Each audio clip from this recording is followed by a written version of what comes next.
No, that's Okay. okay. Okay.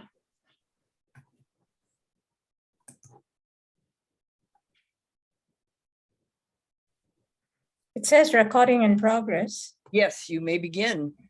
Okay, good. So welcome everybody to the final session of tapping the source. We're in session 5. I was happy to receive 6 assignments for last week, and well written. There's a combination of poetry, prose, and drama in some of the things that came in. So we had a question on getting rid of stuff, which was quite interesting, the way in which it was handled by different people. But general comments so far from all the assignments. Of course, some assignments are still coming in, but I'm happy with the imagination. I think that is basic to writing, creative writing. And everybody has written imaginative pieces, whatever the particular assignment is. And then we're able to connect to the memory sparks, recollection. Those things came automatically, and that was really good. And that is what I was trying to say, that when you start, these things add on, association of ideas and so on. People got a pretty good idea of what perspective was all about and wrote from first person perspective or third person perspective. There's just one person who attempted the second person. Then imagery and description, there was plenty of that. I think people need to let go of generalizations, even when you are handling imagery and descriptions. There's a lot of generalization. One would like the pieces to be more specific as you're writing. Try to be more specific. The dialogue. Could you give an example of a generalization that should be avoided? I think the last time I mentioned something about happiness. You know, a very general word like happiness filled the place when so-and-so walked in. I think happiness, when someone walks in, can be described in some other more specific way, which suggests that the person actually spreads cheer. That when the person walks in, there is something bright and cheerful. Either the way the person responds, the things she says, or the way she's dressed and the way she comes into a situation or an event. So something like that. There are more examples that I could give later on. Okay. So I think those are the general comments. And our assignments, there were about, altogether, there should be about 10 now. And you're only required to write on 5, because some of the others were like, they were prompts that you wrote about during the session, like when I look in the mirror. But if you wanted to pick up any of those and write at length, you are free to, as long as you submit 5 pieces. Yeah. So when I look in the mirror, sense of smell, taste, touch, and hearing. My favorite tool or kitchen utensil, lipstick on the edge of the coffee mug. Then list of things important to you that you cherish. Then relate an event or incident with as much concrete detail as possible. So we're looking at imagery. Construct a character from a photograph. Reproduce a conversation or dialogue that you had on the bus or over the phone or whatever. Then getting rid of stuff. And I think that's about it. Yeah. So these were the combination of prompts and assignments. And I think you should have, with this, you should have a good portfolio of writing at the end of these 5 sessions. And you'll be able to work on these for later, expand it, make individual stories out of them, and so on. But today we're looking at memoir writing, writing life stories, personal stories out of real life experiences. And I think we all do that at one point or the other. And some of the assignments that we've had, you've actually written from personal experience. So this session, we're going to talk about that. So a memoir focuses on a particular aspect of a person's life. We have the first slide, Vicky. Yeah. So on a particular aspect of a person's life. So it could be a relationship with a father. It could be growing up in a dysfunctional family or a very happy family. It could be a deep friendship. It could be an identity question coming from sort of parents of 2 different nationalities or color issue. And then the person writing the memoir says, who am I? You know, an identity question. So everything could be built around that. So the focus ultimately is you. So the memoir is centered around you, and you decide on the focus, whether it is going to be friendship or identity or your family or relationship with mother or father, or it's a tribute to some other grandmother and so on. That can be a starting point and something that brings all the other things together, like memory and recollections and association of ideas come into play once you have started writing the memoir. A memoir, if we move to the next slide, is different from an autobiography. An autobiography follows the sequence and patterns of a person's life from birth to childhood, to school, to career, to marriage, and so forth. So an autobiography is chronological, and people like to read autobiographies, particularly of politicians, of important and famous people, because we like to know what their background was and what were they like, how did they write about their lives before they became famous. So for an example, the life of Kamala Harris, I don't think she's written her autobiography, but there was a lot of it documented in the media. And I certainly was interested as an Indian and as a South Indian from Chennai, knowing that Kamala Harris was partly from Chennai. Her mother was from Chennai. So was interested in reading about her life and her past and so on. The Clintons have written their autobiographies, Hillary Clinton, Bill Clinton, and we want to know what their life was like and how they became famous.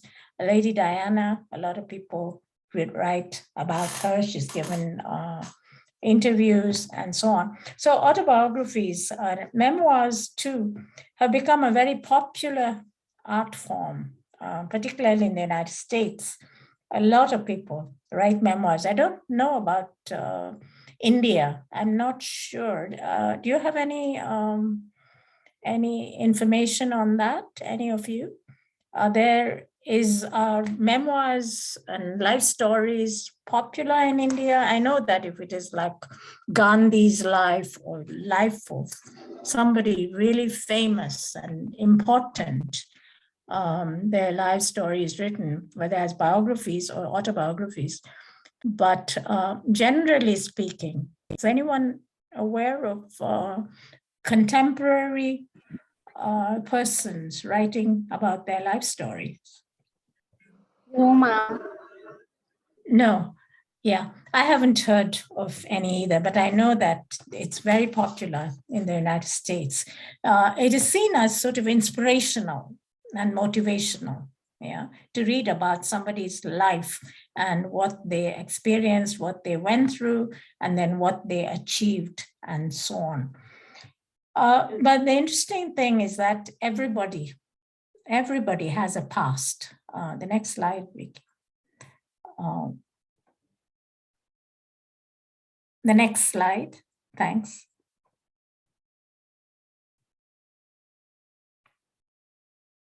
Hello? I have the slide here that says everyone has a past. Yeah. So everyone has a past. So young or old, our past can be last year.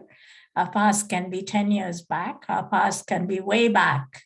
For people like me, who are much older, I can write about my early childhood. You can also write about childhood. You can write about recent past. And remember the quotation from John Banville, the Irish writer, who said, the further back it is, the more numinous that experience becomes. The experience becomes not only sort of blurred, but there is something about it, some mystery attached to it.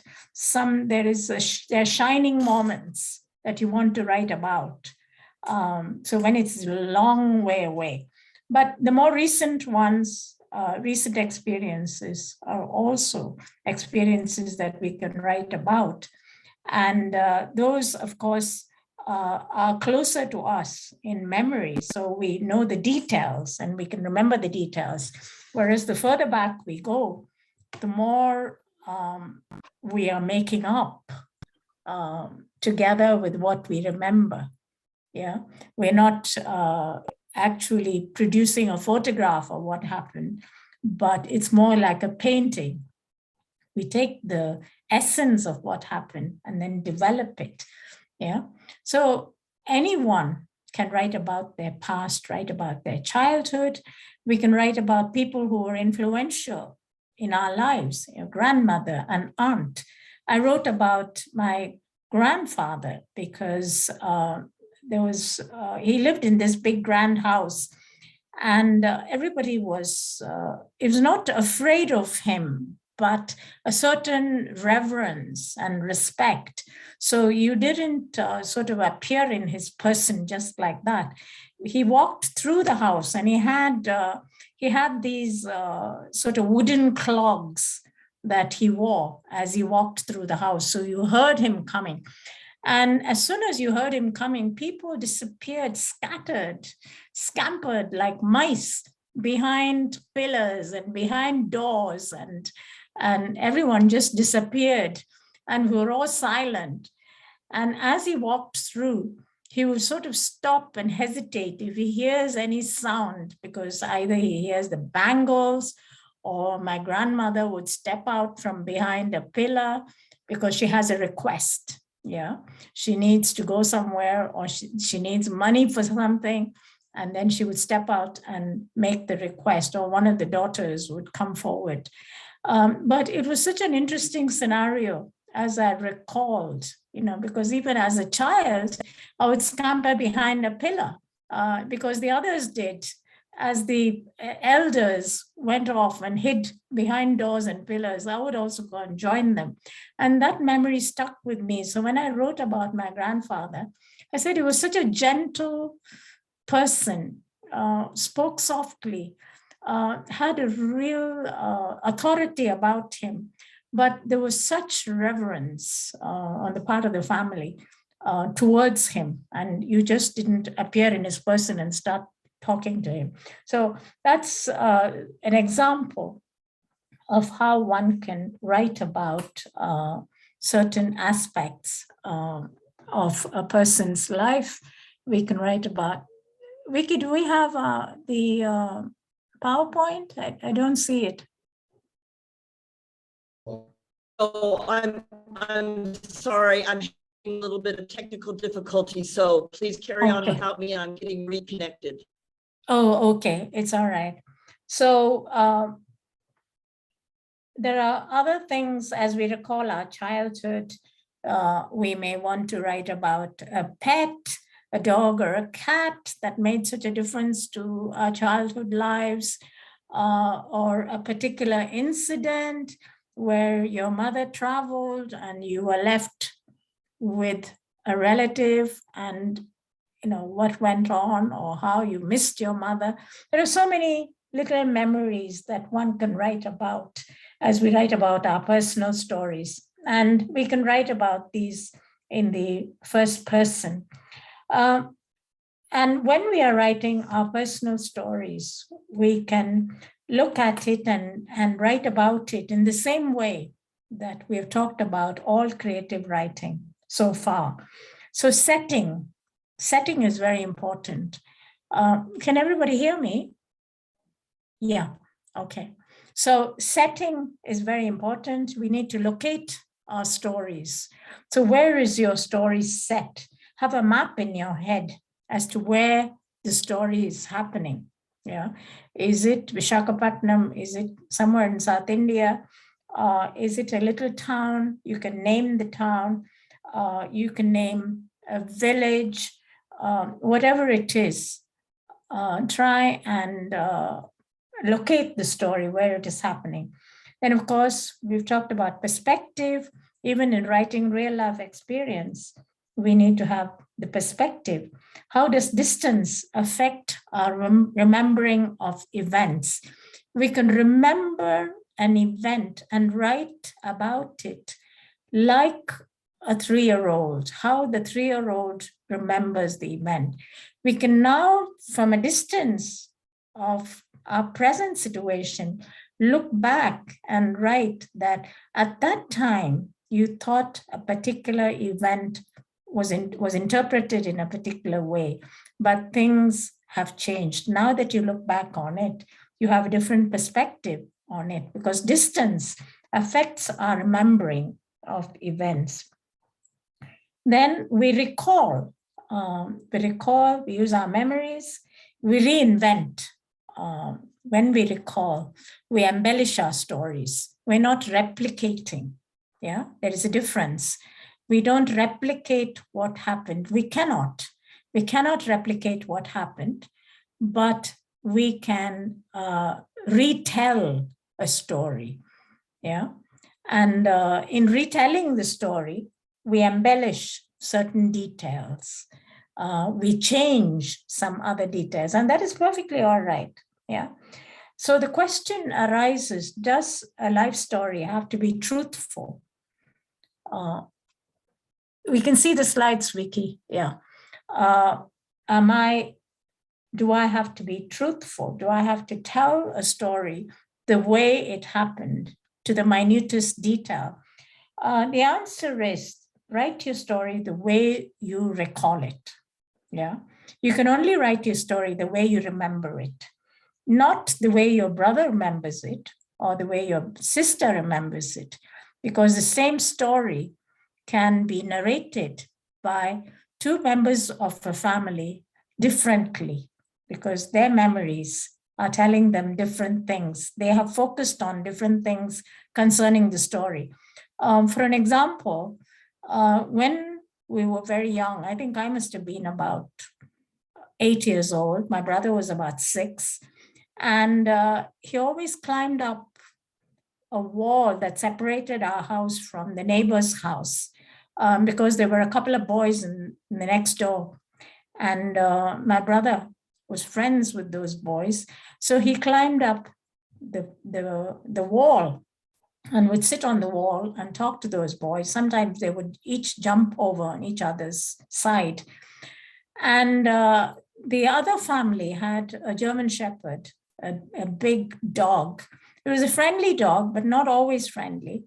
And on one occasion, as my brother jumped up on the wall, the dog jumped up on the other side and bit him. I think it bit his hand I can't remember where it bit him, but it bit him. And I was so upset that the dog had bitten my brother. And I said, my brother is going to die because he's had a dog bite. And then my brother decided to take to his bed. And so we have my brother in bed and me being all upset. And the boys from the other family came with gifts for my brother because they were so sorry that their dog had bitten him. And they brought him gifts. Now, looking back on that story, these are the details that I remember. But my brother says that they set the dog on him. He says it was intentional, and that the other family had actually set the dog on him to keep him away. And the dog bit him. He remembers that the dog bit him. He doesn't remember the gifts. He doesn't remember me thinking that he was going to die and he was in bed and all that. So you can see that memory is very selective, and people remember different things in an event. And so what you cannot say that your story is not truthful just because your brother remembers something else. You can only record, you can only document what you remember, and that is as far as it goes with creative writing, whether it is a memoir or it's a life story or it is an imaginative piece. There is something of imagination that comes into all writing. So the other thing is mood. We can write in a serious and reflective mood, or you can have a humorous or entertaining mood in your stories when you're recalling a particular event. I always have a sort of an ironical perspective when I look at things, just as I said, that I thought my brother was going to die of a dog bite. There was something ironical about it, and that's how I saw it. And usually when I'm recalling events from the past, I have this ironical perspective. So you can have it and present it in a humorous and entertaining way, or it can be a serious memoir where you're writing about serious issues. It can be a combination of both because life is full of both. The tone in which you write can be chatty and informal, like the book, The Catcher in the Rye, that I think I read the first line from it, where the writer says, well, if you want to know what my crappy childhood was like, I can tell you the details, very chatty and informal, talking to the reader, as it were. Or it can be a formal writing of events and formal writing of stories from your past. But whatever it is, write bearing in mind that the people who are going to read it may not necessarily know your context, your culture. They may even be people from a different culture. I mean, I may be reading some of the things you're writing. But fortunately, I'm Indian, so I'll be able to connect with what you're writing. But if I were a Nigerian and I was reading, your story has to make sense. You don't have to explain it, but bear in mind as you write that there are people out there who need to understand the context. They need to visualize. So you're writing for strangers as much as for people who are familiar with your milieu and who can understand straight away what you're talking about. If you're writing about a wedding celebration or a particular event, you don't have to explain it, but write in such a way that the context will convey what all that is about. And life is varied. So make your story varied when you write, add richness to it, be specific, add details that will enable your readers to visualize. I think that's what's important. If they're not familiar with the content and the context, they should be able to visualize what you're presenting, and through that, gain an understanding. Don't write the obvious. We can turn our real life stories into fiction. We can fictionalize, and I think everybody does that. Every author takes what he or she has met in real life, incidents, experiences, and they fictionalize it. Many authors, even famous authors, will tell you that the germ of that novel happened, that it was from real life. So there may be more than a germ of a novel. There may be things that we take from real life incidents and stories and turn them into fiction. We fictionalize them. We can change the perspective and point of view. We can change names and places, yeah?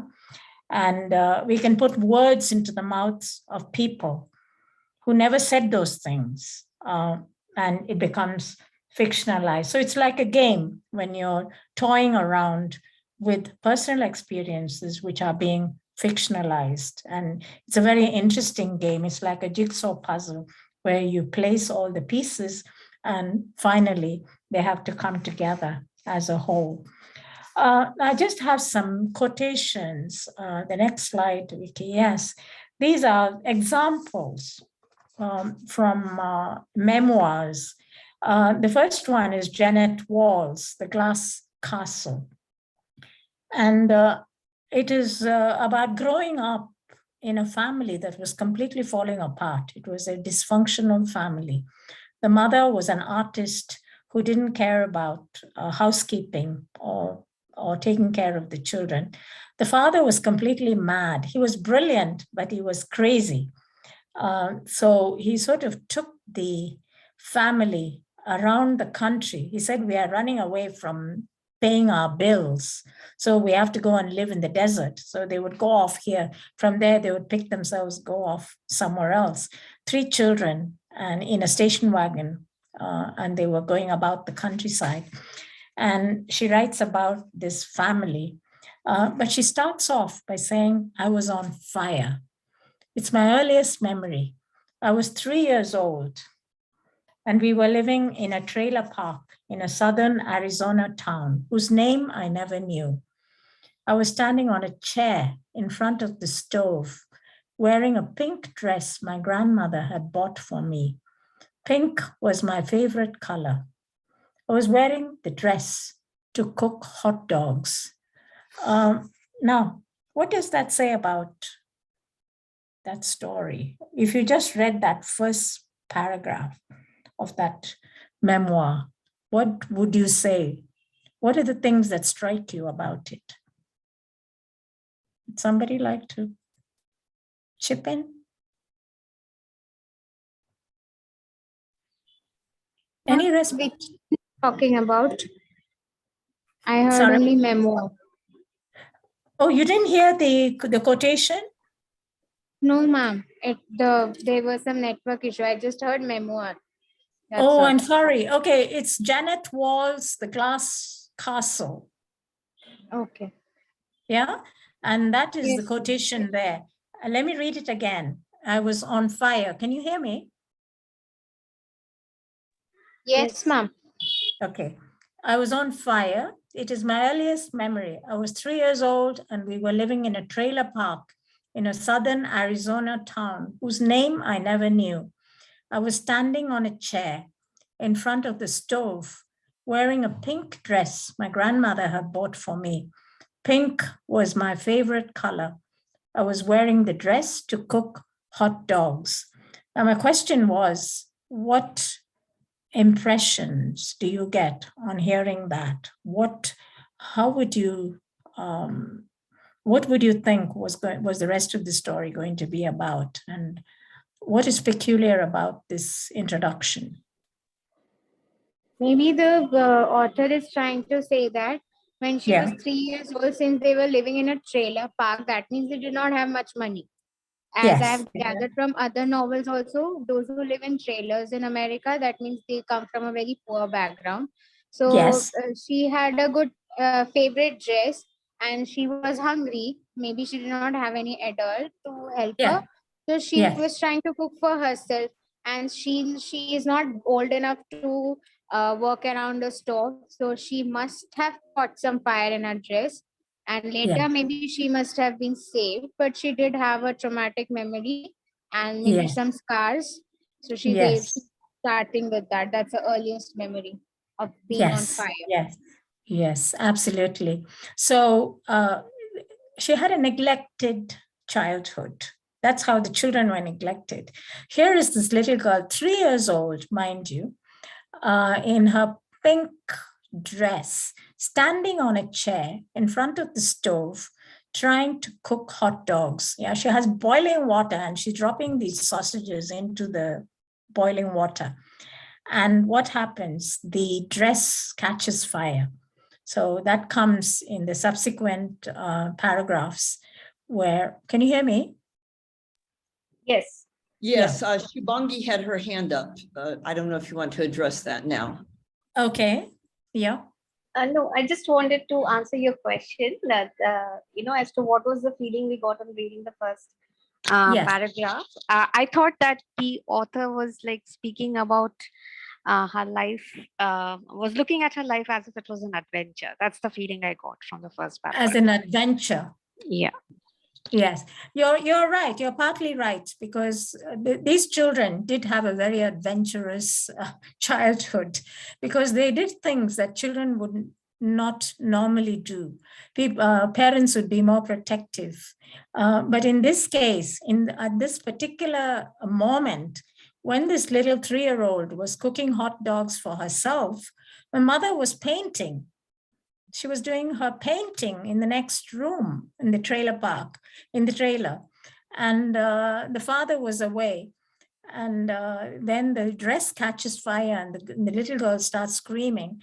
And then the mother comes up, carries her out, and one of the neighbors from another trailer now rush her to the hospital. She's in hospital and the story goes on. But I think you've got the idea. And this is a memoir, yeah, The Glass Castle. And it was a New York Times bestseller. And it's a very interesting memoir. Growing up, this young girl writing from her perspective, growing up in this family where the parents were very talented, very artistic, really brilliant, but the upbringing was was non-traditional, very different from how we would bring up children, or people would normally bring up children. Now, the other quotation I have is from Clark Blaze, whose memoir is called I Had a Father. So in that, he starts off, he says, my life as an atlas. That's the chapter, the title of the chapter. And he says, I was 38 years old when my father died, but I don't feel I had 30 years of fathering. In fact, I've heard more from him in the dozen years since his death than I ever did when he was alive. He re-entered my life in 1984, 6 years after his death, because of the smell of cigarettes. Now, can you respond to that?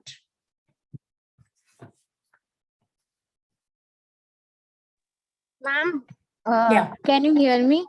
Yes, I can.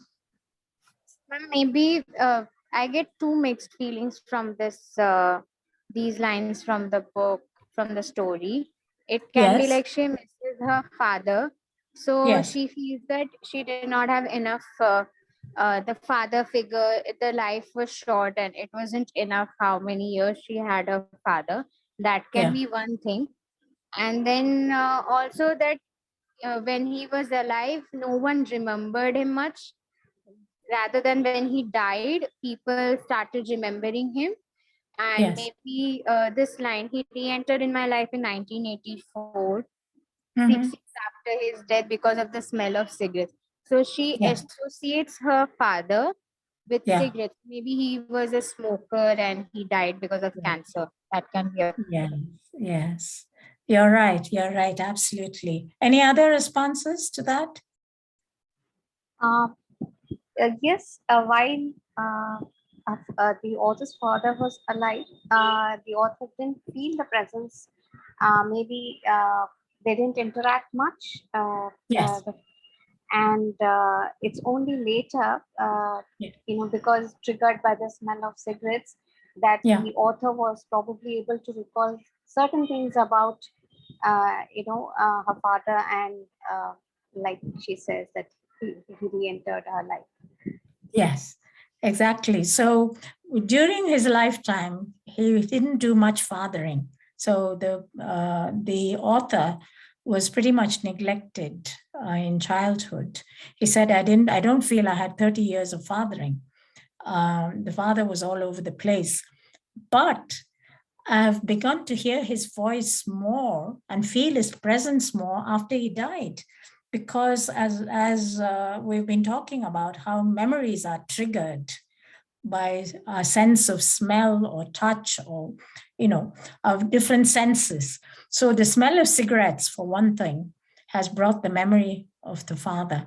And from there, he now starts tracing the father's life. And the book is about his father, but it's also about him, the author, because it's a memoir. So how did the lack of a father affect him? And who was his father really? He was curious to know. So that's what he's writing about. Yeah. So these are interesting perspectives. Now, the other one, we can go to the next page. Yeah, thanks. James McBride, The Color of Water. This is about an author whose mother was white, and he didn't ever know where she was from, and he didn't know what he was either. So he says, as a boy, I never knew where my mother was from, where she was born, who her parents were. When I asked her, she'd say, God made me. When I asked if she was white, she'd say, I'm light-skinned, and change the subject. She raised 12 Black children and sent us all to college, and in most cases to graduate school. Later on, when the author asked his mother if he, that is himself, was Black or white, she said, you're a human being. She snapped. Educate yourself or you will be a nobody. When he asked her what color God was, she said, God is the color of water. So that is the approach that this writer, James McBride, takes. So the very first paragraph tells us that. Now, the last quotation I have is from Frank McCourt, Angela's Ashes, which is also a famous memoir. And in that, he starts off by saying, when I look back on my childhood, I wonder how I survived it at all. It was, of course, a miserable childhood. A happy childhood is hardly worth your while. Worse than the ordinary miserable childhood is the miserable Irish childhood. And worse yet is the miserable Irish Catholic childhood. So how would you respond to that as a first paragraph for a life story?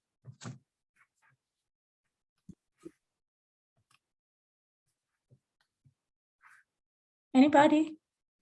Well, I've read this book and I donated it to the Language Center Library. So we actually have it. Oh, great, great. Yes, I've read a couple of his books, and then I got a little bit tired of his style of writing, actually. But okay. this book was just exceptional and really drew me in. And so this paragraph here just prepares you for a lot of things, prepares you for Ireland, prepares you for a miserable childhood. Yes. And there's every now and again, there's little Catholicism yes. things in there. So we're always in church. Yeah. So it prepares you for different scenarios that you're going to learn about. Yes, yes. So the very first paragraph really prepares you for this miserable childhood. It is pretty amazing that he did survive it all too. Yes. Yes. So since it's in your library, I think as many of you as possible should try to read it. It's a very engaging book. Yes. And, it tells us a lot about that part of Ireland, Limerick, where he says it was always wet from the Atlantic Ocean. The water just poured into the houses. He said our clothes were always wet. He said we went to church and you would think that we were the most pious nation because we were all crowding in church, but the church was the only dry place. And they would all go and gather in the church for mass and stay on everywhere. It was so wet. And then apart from the fact that the poverty and other things, alcoholism and so on that he writes about. So Vicky, how much time do we have? Okay, so let's see, you have about 10 minutes. Okay, Yeah, now 10 to 12 minutes. 10 to 12 minutes. 10 to 12 minutes. And let's have some writing prompts. We'll go move to the next. Yeah. Now, I said, write about a family member. Focus on what defines this person. You don't have to mention names. You can, put it any way you want. But can we have something in 5 minutes? Sure. A description. Write engagingly about a family member. If you are going to now put that person in a memoir, in a life story, or in any story that you're going to fictionalize, how would you write about this person? Someone that stands out in your memory, someone you've interacted with or have not, but heard about this person. But focus on what defines this person. So let's have 5 minutes of writing, and then we'll let you read it. Okay, I've set my timer. Okay, good.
Okay, we have 2 minutes left. Okay.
Okay, 30 seconds. So you want to wind up here?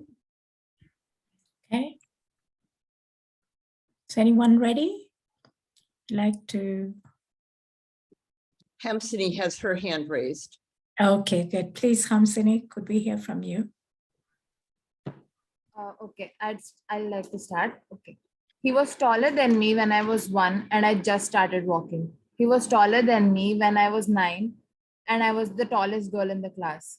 He was taller than me even when I was taller than my mom. I'm 20 now and he's still taller than me. And I like it. I like it that he hands me things that I can't reach from the top shelf. I like it that he puts his hand on top of my head and pats it gently when he appreciates something I did. I like it that he grabs my hand tightly while crossing the road. I like it that I can hear his heartbeat every time I hug him. Of all things, I like his height. Great. I think we can get a good picture of this person who kept growing taller than you and all the things that he can do as a taller person. I think we can visualize this person. Does anybody else want to comment on that?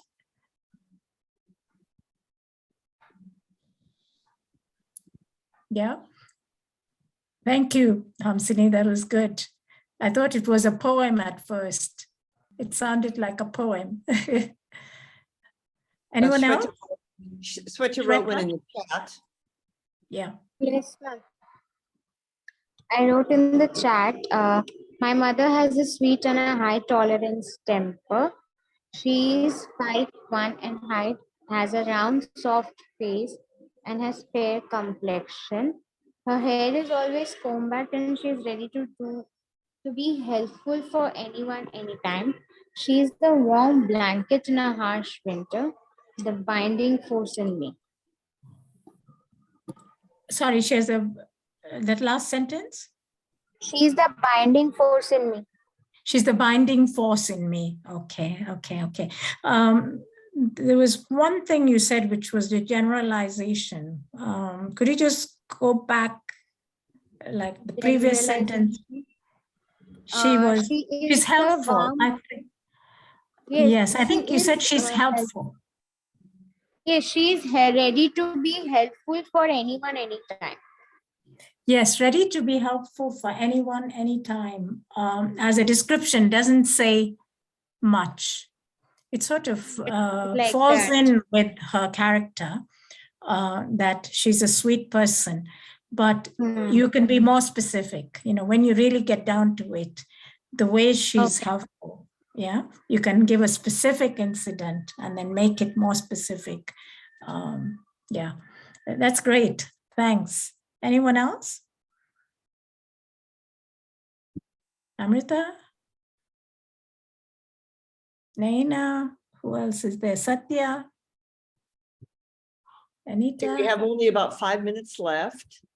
Okay. Do you want to do another short write-up? Oh, 5 minutes, just 5 minutes left. Yeah. Well, they So will if there's be able something to else. hear them. So let me just share the slide and they can write and they can send it to you if they would like some Yes. feedback. So Yeah, hold sure. on, let me do this slide again here. And I'll take a screenshot of it so that I can send it Yeah. to you. Okay. Go ahead, talk about the Kanchana. Yeah, so there's write about a family member. Then there is, think of an incident in your life that might be open to a different perspective later on. So if you started off by saying, when I was 3 years old, and you wrote about something, think about it, whether that your perspective now is the same as what it was then. Yeah, and whether when you write about it, you are changing it. You're free to change it, but see how the perspective works in that story. Then the third one is a childhood friend. Write about a childhood friend. Write about a hostile teacher. I think we've all had teachers who may be hostile or who may be a pain in the neck or whatever, just a description of a teacher. Then letter to a great grandmother that you have never met. but you have heard of her. Yeah. And write about an upside down situation, something that takes you out of the norm. Yeah, if it is possible. So these are all just suggestions. Writing, as we have said throughout, is therapeutic. Writing is great. I met a writer once who conducted a writer's workshop in the Massachusetts prison for 12 years because it's so therapeutic for the prisoners. They enjoyed it. They loved it. They waited for her every Tuesday or whenever she would come. And then she would get them to write. And their entire lives were defined by absence. They had no family. They had no comfort. They had no future to think of. There was total absence looking around them, but they were so happy to write. So she gave them writing prompts and they wrote, and it was a great therapy for them and they enjoyed it. And she did it for 12 years, but it affected her more than them because the sadness of seeing them every week, some of them there for life in prison, she couldn't continue after that. So she gave up after 12 years, but she had a lot. She wrote a story. Her name is Helen Elaine Lee. So you can check her out on the internet, Helen Elaine, E-L-A-I-N-E. And the surname is Lee, L-E-E. And she has, out of those workshops, she came up with a story called The Alphabet. And it's a story of a prisoner who starts with the letter Z and works his way up to the letter A. He says his whole life is upside down. So he might as well start with the letter Z and say what that stands for. And he talks about it. So it's a very interesting short story that you might want to read. It's on the net, where the author reverses the alphabet and what each letter stands for because of his current situation. So he starts with Z and ends with A, a condition of reversal that is appropriately describes everything that he sees around him in his own life. Yeah. Okay. So, all right. Thank you. Yeah. And so Lisa, you can stop the recording. And I'm sorry.